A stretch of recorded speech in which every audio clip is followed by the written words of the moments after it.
Okay, well, good afternoon, everyone. We'll call the meeting to order. Thank you for being with us today. We got teased last night with an in-person council meeting and right back to WebEx again. So anyway, maybe a nice mix of both, City Manager. So we'll call the meeting to order. Good afternoon, everyone. Thank you for attending today's growth meeting. Thank you to our staff for putting the materials together for our meeting today. We look forward to the meeting. It shouldn't be an overly long meeting.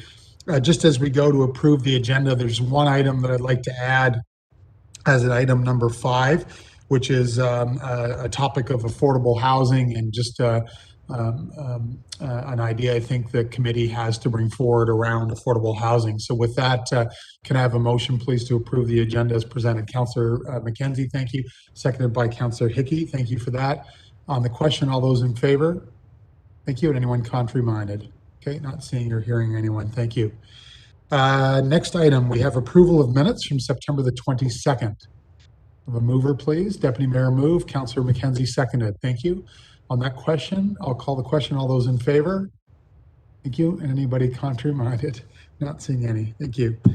Next up, we'll have an update from Amy Poffenroth, Ms. Poffenroth, on our development activity. Over to you. Thank you, Amy. Thank you, Your Worship. I'm pleased to provide an update on development activity in the city since the last time the Growth Committee met. So on the heels of a busy and active summer, we continue to show strong growth and recovery in the development permit and approvals. Our August monthly report is now complete, and I'm pleased to share that on the 10-year average, permit valuations at the end of August is higher than average. Average is $74 million in project valuation, and at the end of this August, we are at $78 million. We're pretty much on par with the number of permits for this time of year. It is a bit below, not significantly, but is definitely indicative of the larger size of projects that we've been seeing. Another good news story on development activity is we are still showing strong results in the number of new units being created. As of the end of August, there were 251 units created in the city, and that is double what we see on average for that point in the year. On the under construction front, many of the projects that we've been working through the application queue has transitioned from the application stage to the under construction stage. So we do see a number of projects fully underway. We still have a busy permit application queue.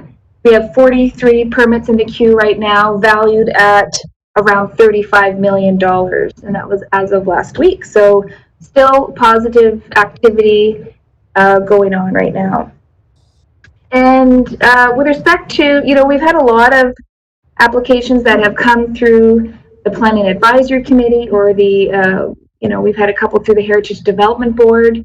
And we have about 17 of those types of projects that have gone through initial stages of approvals, and we are waiting for them to pull the trigger on their building permit applications. So still a lot of growth potential to come, hopefully this year and into 2021. And with that, I'm happy to take any questions.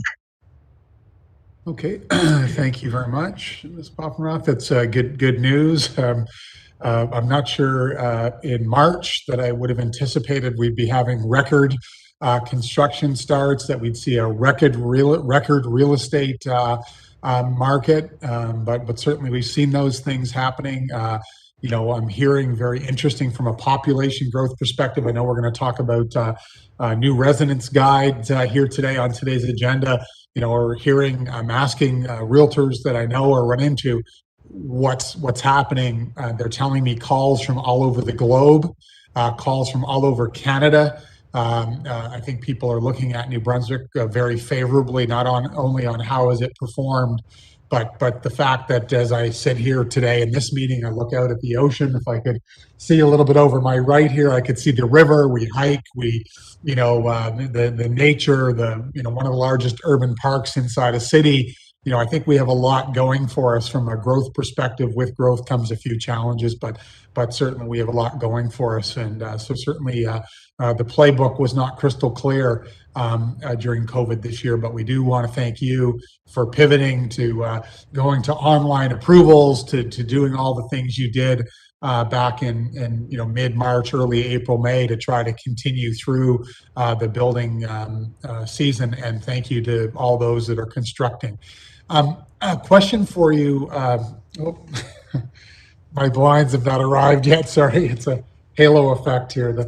My question for you, Ms. Poffenroth, around in the last number of days, weeks, months, there's been certainly a lot of conversation around affordable housing, and we're going to talk a bit about that later in the agenda. But specific to construction, could you?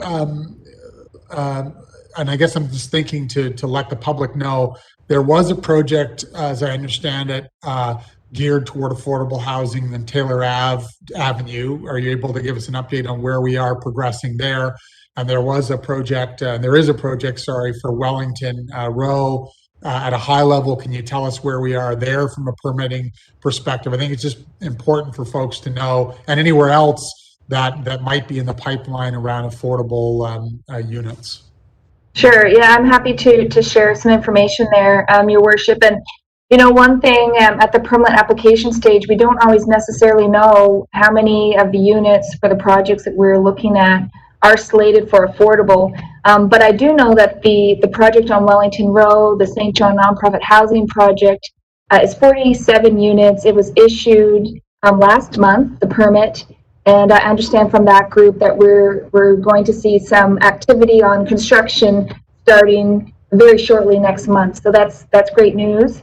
And we've also been working with Viva Development. They're a developer out of Moncton who has done some great work in the city. The Mitchell Street apartment complex is one of their projects. They've been working on a development at 134 Taylor Avenue. And I'm not sure the portion of what their units would be for affordable, but they are starting construction on a 12-unit complex there.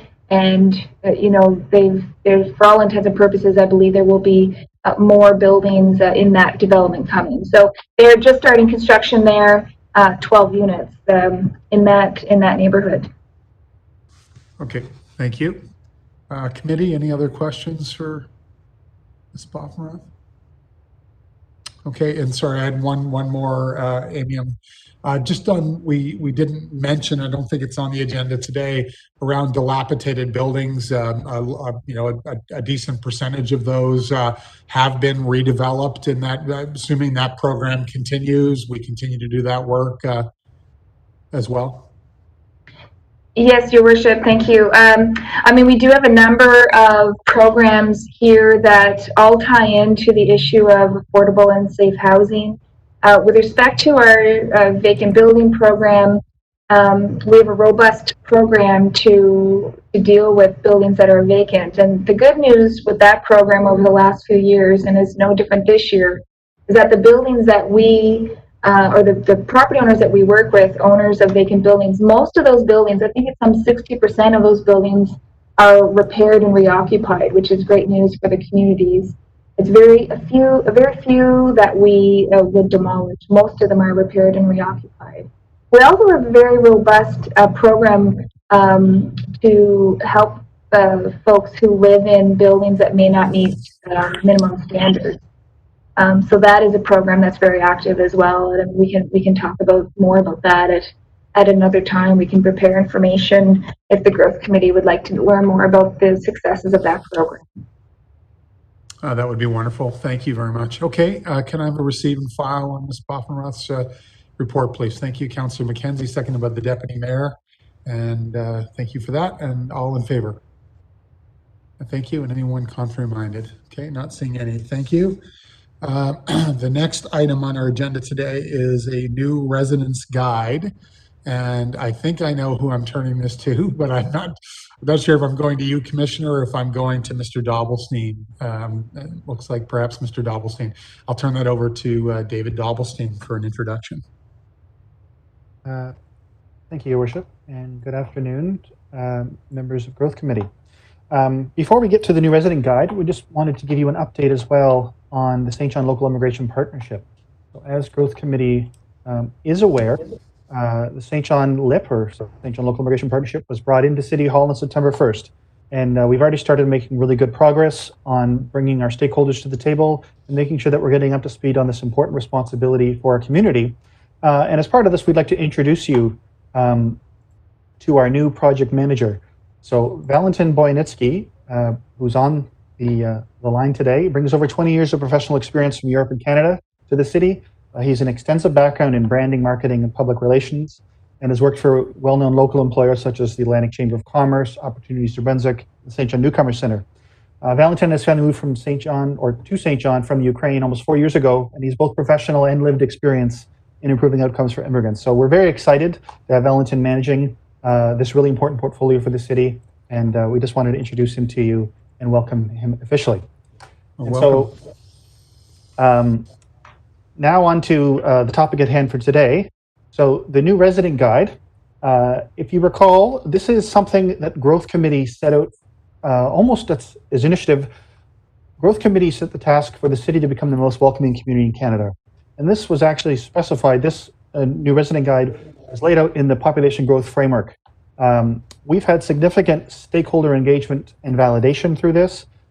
This new resident guide has received endorsement from the members of the Local Immigration Partnership Council. And our recommendation from staff today is that Growth Committee refer the new resident guide to Common Council for endorsement. Just want to point out a few things before we get to the presentation. We specifically chose the name New Resident Guide.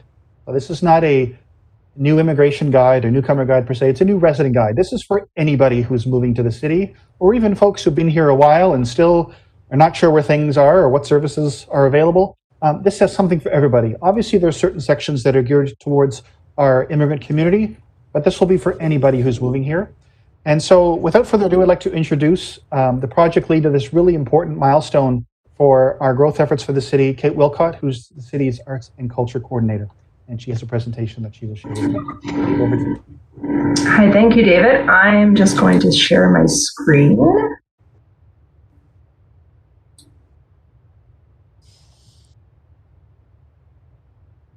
How's that? You see what you need to see? Yes. Okay, thank you. Okay, so good afternoon, Your Worship and councillors, members of the committee, and thank you for the opportunity to present before you today. This is an exciting project that our team has been working on, and there are many stakeholders eagerly awaiting for its release.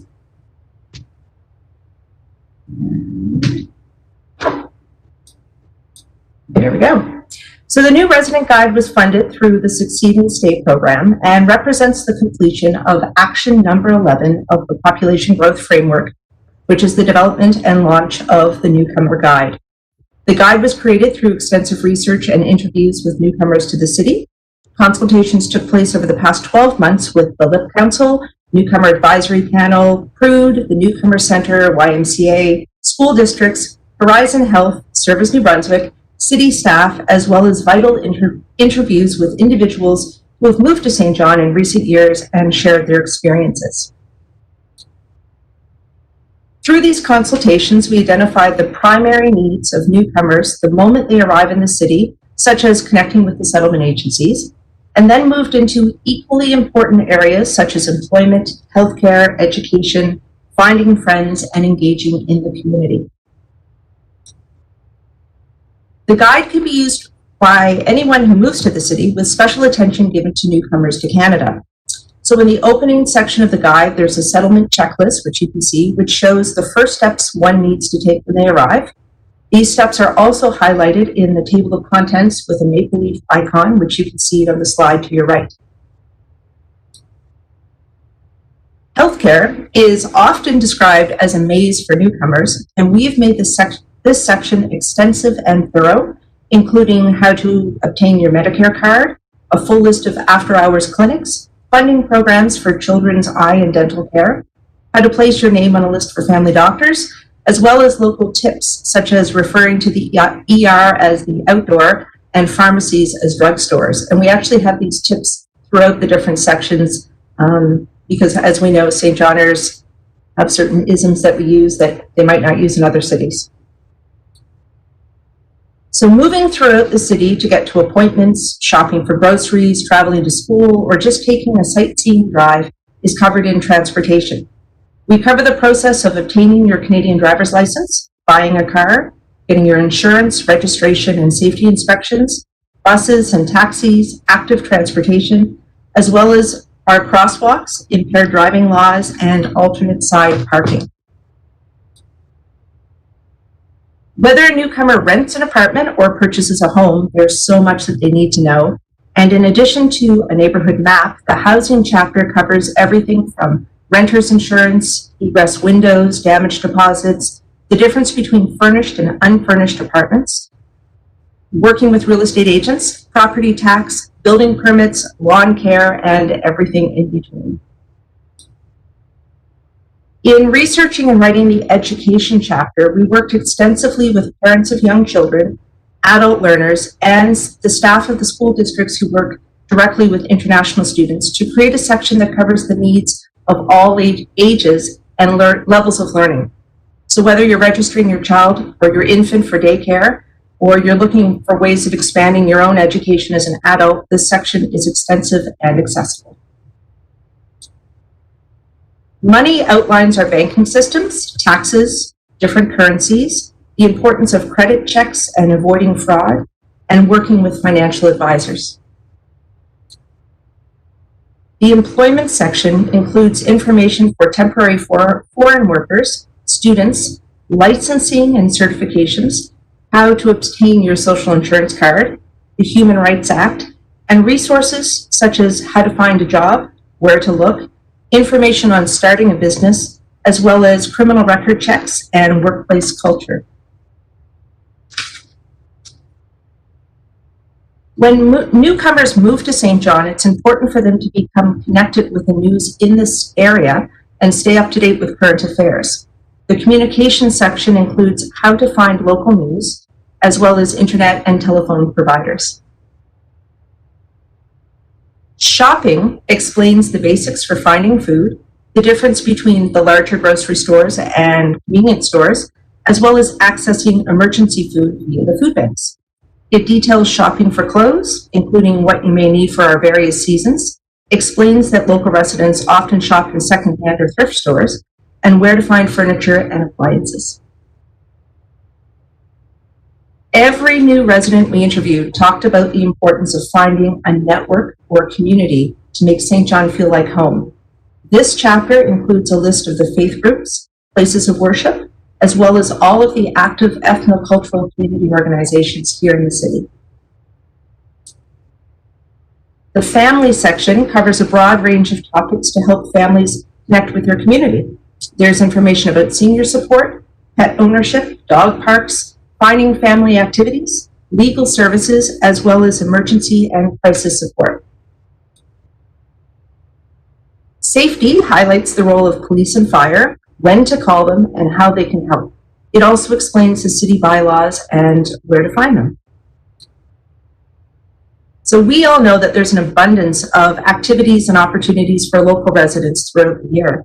And this section, Living in St. John, highlights recreation and sport, playgrounds and beaches, our city's facilities, special events, festivals, arts and culture, and much more. And it's a great resource for living in the city.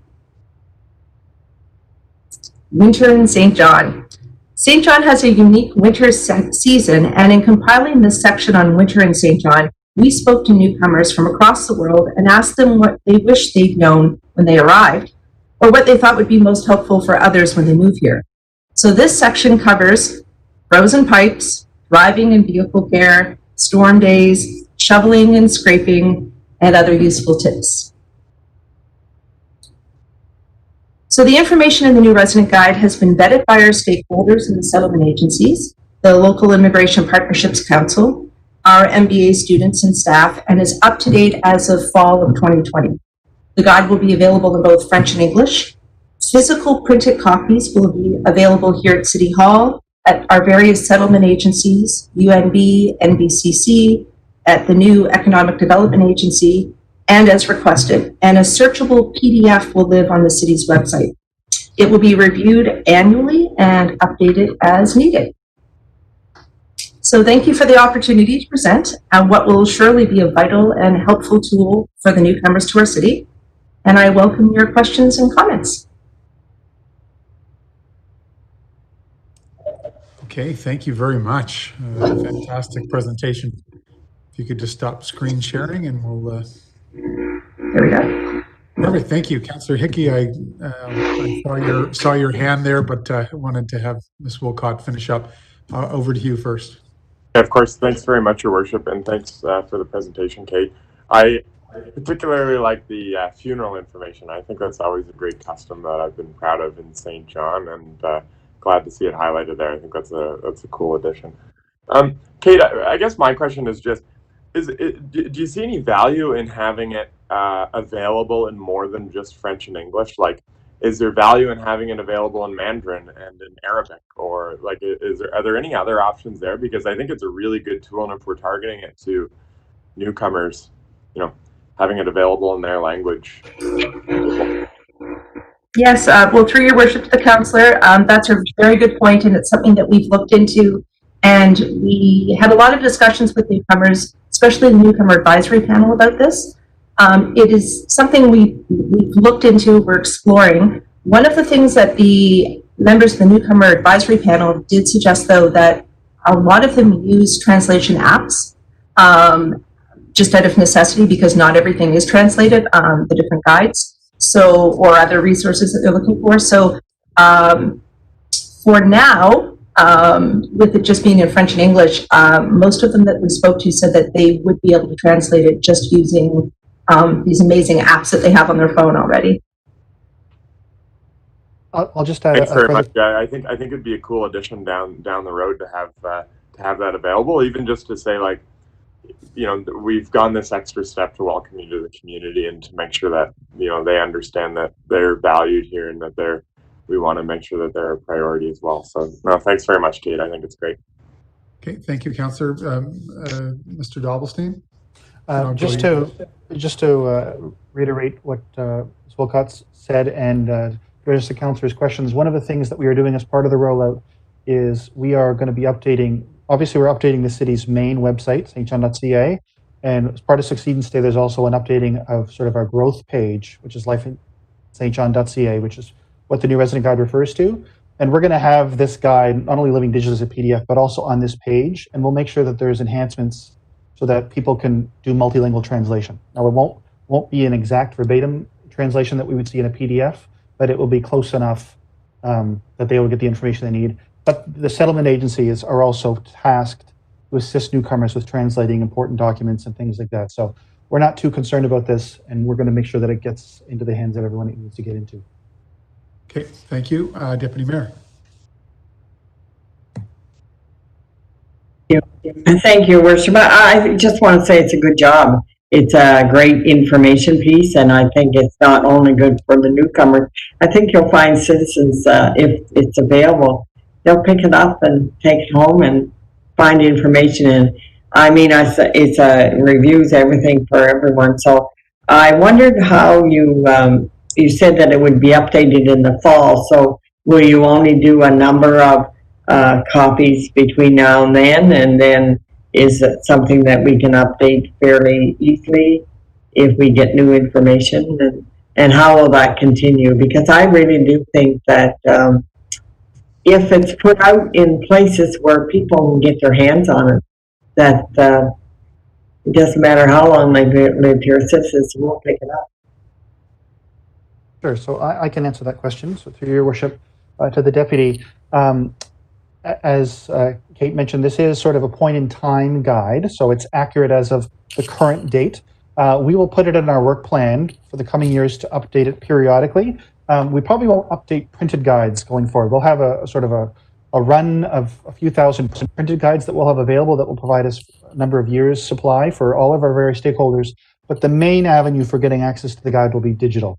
And we'll make sure, for example, that we have business cards that we give to the entire real estate community, for example, that would have QR codes or links to the direct PDF that we will keep updated on a current schedule that we can align with. So we will take all these things into consideration and we'll keep it as current as we can. Okay, well, thank you very much, and congratulations. I think it's a nice brochure. Thank you. Thank you, Deputy Councillor McKenzie. Thank you, Your Worship. Thank you, Kate, for the presentation. This is an excellent document. Absolutely wonderful. I'm wondering if, if we could afford to do it, I guess is the thing. Use this in terms of drawing and attracting people as well as informing people that have already come here, welcoming them home, but welcoming them, to come and live in St. John, because all of the information of the city is in here.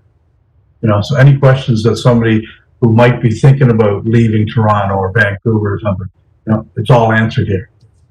And I'm wondering if we can, I know you're going to put it on the website, but I'm wondering if there's some way of connecting it to other websites, tourism, real estate websites, and that sort of thing. So I can tackle that question. So obviously the talent attraction functions for the region are going to fall to the new economic development agency. This will be a really valuable resource for them in terms of talent attraction. This will be a really incredible resource for our business community who are trying to retain talent from both locally but other parts of Canada and all over the world. This will be the first piece of collateral that they can give to their new employees to say, here's how you get situated. We'll be giving this to the province who are actively doing recruitment missions, as well as to our university and community college who are actively recruiting international students. So yeah, there'll be a number of players. We're totally on the same page with you, Councillor. This is a valuable resource. It won't necessarily be the city being proactive. We have basically teed up our partners to now go do that active recruitment, and they have this really valuable tool to do so. Yeah, I bet. I mean, I'm sure that other communities have something similar to this, but I bet you this is the top shelf model. Thank you. Okay, thank you, Councillor. So just again, congratulations. I'm really proud of from day one, council prioritized growth as one of its pillars. The committees were struck. The roadmap for smart growth was developed and actioned. The population growth strategy was developed and actioned. And in the last month or so, I've been using this phrase, future by design or by default. And I like the one by design far more. So I'm really thrilled. I'm grateful. Thank you to everyone that's touched this. I was glad I wrote down, Kate, and then I scratched it out. I was going to ask for you to expand on the development and how was this reviewed, but you answered that question, that all those that had given input had reviewed and signed off. I love the diversity that is illustrated in it's so important that we represent in the guide, representation of our community. So again, congratulations. Like you, Councillor McKenzie, I wrote down the two things that the new Economic Development Agency would really be charged with: the overall brand management and marketing and so on, and this would be one of those resources. But also, David and Kate, we could immediately send this, and I think you just maybe said we were, Uptown Chamber, major employers, smaller employers, universities. This is the kind of link that they can include with any material that they're sending out to those that may be exploring. And as we know, we live in a global world today, so our new website will play a critical role in all of those things as well. So congratulations, thank you. I can't imagine, frankly, how much heavy lifting went into this document, but I think you're receiving an enthusiastic gratitude today from your committee. So we have a recommendation. Sorry, City Manager. Your Worship, just on where you're going now, the recommendation. I've never been known to be a patient man. The recommendation you have before you is that we present this to Council for their endorsement. Quite frankly, based on the comments this afternoon, I would ask whether committee would be supportive enough of this to simply authorize its release without having to wait another 2 weeks for the entire council to do so. If you do not feel comfortable doing that, then that's fine as well. But I feel that the sooner we can get this out, the better off we would be. Well, I doubt council's going to have any concern. I guess,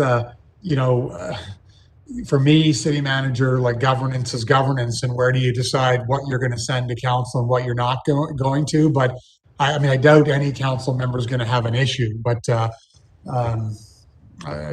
don't know. I mean, our policy documents say that we make recommendations to council, just as the finance committee makes recommendations to council for ratification. So I guess I fall back to not on this topic today, but an overall, where do you decide? And the only reason I bring it up, clearly, if this was a policy or a procedural change, then absolutely it would need to go to council. This is nothing but passing on of information, and that's why I'm suggesting it could be done that way. But again, if if this committee feels more comfortable engaging all of council, then by all means we will do so. Can I just, I see your hands, councilors, I'll come to you, committee members. Can you just clarify for me, David, this was an action within the roadmap or within the population growth strategy? Your worship, this was an action from the population growth framework. Which was completely endorsed by council for action. So with that, I was just catching up, city manager, so you could take it as an FYI. But this was an action item endorsed by council already in the population growth strategy. Deputy, I think I saw you first, and then I'll go to you, Councillor McKenzie. I just want to say, Your Worship, we're in open session now, so if there are media attending, they're going to have this in the newspaper tomorrow. So the public's going to know. And sometimes, even when finance do issues, it's in the newspaper, but the council members don't get the whole words on it. So I would like to say that I'm okay with it as long as we send it out by email to council to say that it was approved by the growth committee and that it's something that's been created by our staff, and give them a copy, the same as we got in the growth package. The thing is, it still can be on council again, but I mean, you're going to have it if, as I said, if we have any media attending, they're going to put it in the paper anyway by tomorrow morning. Okay, thank you, Councillor McKenzie. Doesn't bother me. Thank you, Bishop. Yeah, I totally agree. I think the city manager is right on here. I mean, there's things that we need to get full approval on. This is a growth initiative, population growth initiative plan. So, but I do want to see it go to open session to council, just so that the public see what we've got and people coming in. Absolutely. Okay, perfect. So basically, so just a slightly modified recommendation then, city manager, that it still go to council in 2 weeks. That, but because it was a pre-approved item related directly to our population growth strategy, that we also release it to the public immediately. Is that okay? Somebody want to move that? I'll move that. Oh, thank you, Deputy. Seconded by Councillor McKenzie. Okay, thank you. Thank you very much for the presentation. I'll call the question. All those in favor? Thank you. And anyone contrary minded? Okay, thank you. The motion's carried. Okay, and last item on the table today is just around affordable housing. I guess as the chair, I just make a quick commentary that as I've said in my own personal social media comments, it's important, I think, that we acknowledge that we are listening, that certainly hear the community conversations around affordable housing that are going on in the community right now. I think it's the role of the municipal government in this case is to, I'm gonna steal a phrase that my colleague from Fredericton, Mayor O'Brien, shared with me a week ago, is to facilitate, educate, and advocate. But on that note, I think it's important that council, that the committee, in particular growth committee, that council be in that facilitating role, that we encourage these conversations to happen, and that from my perspective, understanding where we are, bringing the data, bringing stakeholders together. So with that, I think Councillor McKenzie, you had a thought and a motion that we could perhaps discuss here. Thank you, Your Worship. Well, committee would recall that last spring, I was part of a community committee that was made up of representatives from Housing Alternative, St. John Nonprofit Housing, CMHC, Develop St. John, Social Development, and others. And we had planned to have an activity where we would bring all the developers together into a room with all the government departments and work on affordable housing initiatives, what's available for them. Due to COVID-19, that never took place. And I would like to make a motion that the growth committee send a letter to these participants, and we get that committee back together and have that event in some way, shape, or form before the new year. We'd second that Perfect, motion. Okay, thank you, Councillor. I think it's a great step. I know that COVID derailed that, and I know there was a lot of work that went into that. Our Commissioner of Growth and Community Development, I'd like to see Ms. Hamilton's, getting this letter actioned for us. And I think it's a great start to not start. We've been working actively to promote affordable housing for some time, but I think dealing with the most recent inputs, understanding where we are, and having all the stakeholders, both public and private sector, around the table, I think is a great step. So I'm in full support of your motion. Okay, the motion is on the floor. I don't see any other hands, so I'll call the question. All those in favor? Thank you. And anyone contrary minded?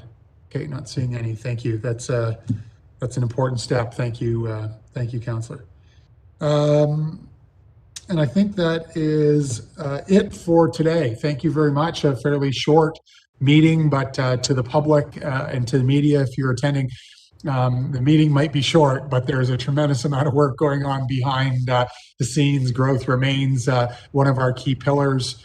We have a number of exciting initiatives underway, not only record levels of construction activity. We have another $35 million in activity in the pipeline, as we heard today. We have work amongst all the regional communities to get our new aligned regional economic development agency up and running here in the new year. So for today's theme of growth, and more growth, it's certainly something that we're working very proactively on.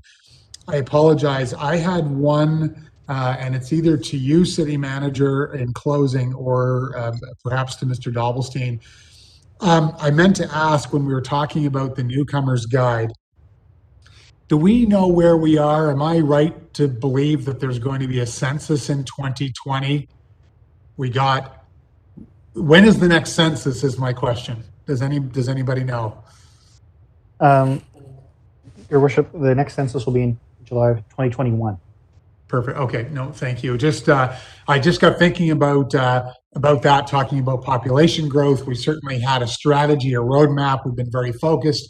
We know we've seen positive upward swing. How important it is going to be to get the region to participate in the census. So that will be for perhaps a conversation for the future growth committee meeting around census 2021. Thank you, Mr. Dobbelstein. I couldn't remember when that was. So, okay, with that, thank you very much, everyone. Just have a motion to adjourn. Thank you, Councillor Hickey, seconded by Councillor McKenzie. On the question, all those in favor? Thank you. And anyone contrary minded? Okay, Councillor Armstrong is a nay. Perfect. Thank you, and have a great day, everyone. Thanks for your support.